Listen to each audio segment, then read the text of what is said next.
મિત્રો અહીંયા જોજો, સૌથી સરળ રીતે વર્ગ કાઢો. તમારે શું કરવાનું છે? એ જો 12નો વર્ગ છે, તમે આના 3 ખાના પાડી દો. બરાબર, 1 2 અને 3. અહીંયા જોજો, 2નો વર્ગ 4 થશે.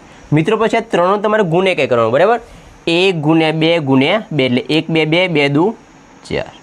પછી એ જો 1નો પાછો તમારે વર્ગ કરી દો, 1નો વર્ગ 1 થશે. તો તમારો જે જવાબ છે મિત્રો 144 થશે. બરાબર, અહીંયા જોજો, આના પણ તમે 3 ખૂણા કરી દો. 92નો વર્ગ કરવાનો છે. બરાબર, એક ખાનું અહીંયા કરું છું, એક અહીંયા અને એક અહીંયા કર્યું. બરાબર, તો અહીંયા જો પહેલાં 2નો તમે વર્ગ કરો, 2નો વર્ગ 4. પછી આ 3નો તમે ગુણ્યા કરો. બરાબર, 9 ગુણ્યા 2 ગુણ્યા 2 તો 9 દુ 18, 18 દુ 36. 36નો છગડો વધી 3 તમે જમા રાખો. 9નો વર્ગ 81 અને 81 ને 3 84. તો આ તમારો જવાબ થશે. બરાબર, 84 64 આ તમારો જવાબ થશે. ઓકે.